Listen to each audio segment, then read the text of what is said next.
അസ്സലാമു അലൈക്കും വറഹ്മത്തുള്ളാഹി തആല വബറകാത്തു. ബഹുമാനപ്പെട്ട ഉസ്താദുമാർ, എൻ്റെ പ്രിയ സുഹൃത്തുക്കളെ, കലയുടെ വസന്തം പൂത്തുലയുന്ന ഫറാസ്ദ എന്ന ഈ വർണ്ണാഭമായ വീതിയിൽ ഞാൻ നിങ്ങളോടൊരു കഥ പറയാം. എൻ്റെ കഥയുടെ പേരാണ് പ്രജാക്ഷേമ ദൽപ്പനനായ ഒരു രാജാവ്.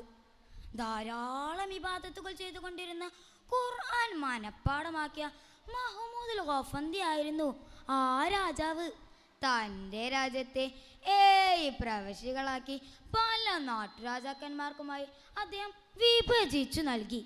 അതിലൊരു രാജാവിന് സുന്ദരിയായൊരു മകളുണ്ടായിരുന്നു. അവളുടെ പേര് സുഹ്റ. മഹ്മൂദുൽ ഗഫന്തിയുമായി സുഹ്റയുടെ വിവാഹം ഉറപ്പിച്ചു വെച്ചിരിക്കുകയായിരുന്നു. ഒരു ദിവസം മഹ്മൂദുൽ ഗഫന്തി നായാട്ടിനായി ദേഹമൊട്ടാകെ എണ്ണ തേച്ച് കൊട്ടാര മട്ടുപാവിലൂടെ ഉലാത്തുകയായിരുന്നു. ഖുർആൻ പാരായണത്തിൽ അതീവ താല്പര്യം കാണിച്ചിരുന്ന മഹ്മൂദുൽ ഗഫന്തിയുടെ ആദരങ്ങൾ ഖുർആൻ സദാ മൊഴിഞ്ഞുകൊണ്ടിരുന്നു.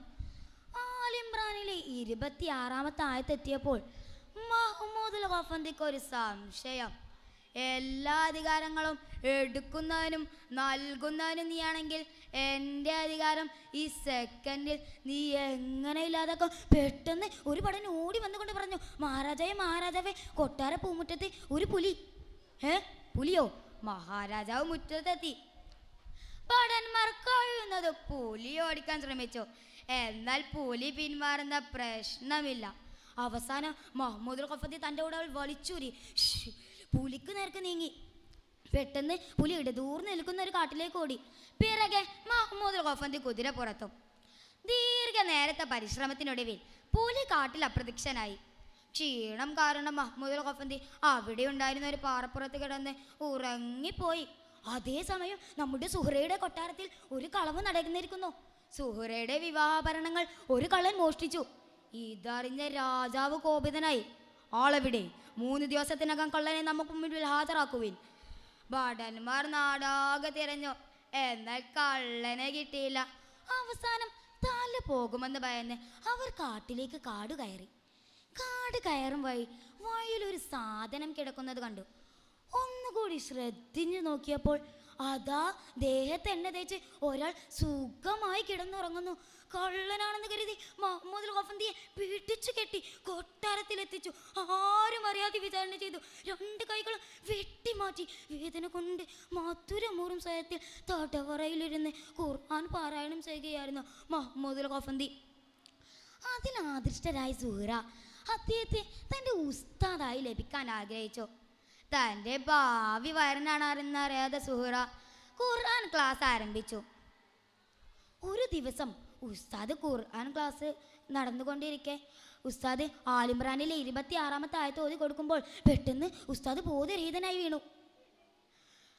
കാര്യം അന്വേഷിച്ചു പോയാണ് അത് മഹ്മൂദുൽ ഗഫന്തി ആണെന്ന് അവർക്ക് മനസ്സിലായത്.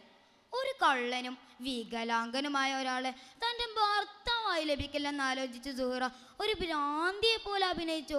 ഒപ്പം കള്ളനെ ഭർത്താവായി ലഭിക്കാൻ വാശി പിടിക്കുകയും ചെയ്തു. തൻ്റെ മകളുടെ ഒരു വിവാഹ ജീവിതം ആലോചിച്ച് രാജാവ് അതിന് സമ്മതിച്ചു. അന്ന് രാത്രി താൻ ചെയ്ത പാപത്തിൻ്റെ വണ്ണം ഓർത്ത് മനമുരുകി പശ്ചാത്തപിക്കുകയായിരുന്നു മഹ്മൂദുൽ ഗഫന്തി. അന്ന് രാത്രി മഹ്മൂദുൽ ഗഫന്തി ഉറങ്ങുമ്പോൾ അതാ മുത്തുനബി കിനാവിൽ വരുന്നു. മുത്തുനബിയോട് തൻ്റെ വിഷമങ്ങളെല്ലാം മഹ്മൂദുൽ ഗഫന്തി പറഞ്ഞു. മുത്തുനബി മഹ്മൂദുൽ ഗഫന്തിയോട് 2 കൈകൾ നീട്ടുവാൻ ആവശ്യപ്പെട്ടു. അത്ഭുതം, മഹാത്ഭുതം! തിരുനബിയുടെ തിരുസ്പർശനമേറ്റ് 2 കൈകളും പഴയ സ്ഥിതിയിലായി. ഇതൊരാളിൽ നിന്ന് മറ്റൊരാളിലേക്ക് അങ്ങനെ കൊട്ടാരമാകെ ഈ വാർത്ത പടർന്നു. അത് മഹ്മൂദുൽ ഗഫന്തി ആണെന്ന് മനസ്സിലാക്കിയ രാജാവ് അദ്ദേഹത്തിൻ്റെ കാൽക്കൽ വീണ് മാപ്പ് പറഞ്ഞു. രാജേ, അങ്ങ് എന്നോടല്ലയോ തെറ്റ് ചെയ്തത്? അതും അറിയാതെ ഞാൻ എൻ്റെ രക്ഷിതാവായ അള്ളാഹുവിനോടാണ് തെറ്റ് ചെയ്തത്. അതിനുള്ള ശിക്ഷയാ എനിക്ക് ലഭിച്ചത്. പ്രിയരെ, അള്ളാഹു ഉദ്ദേശിച്ചാൽ ഏത് കാര്യവും മാറി മറിയുമെന്ന് നിങ്ങൾക്ക് മനസ്സിലായില്ലേ? ശുഭം. ഇവിടെ നിർത്തുന്നു. അസ്സലാമു അലൈക്കും വറഹ്മത്തുള്ളാഹി തആല വബറകാതുഹു.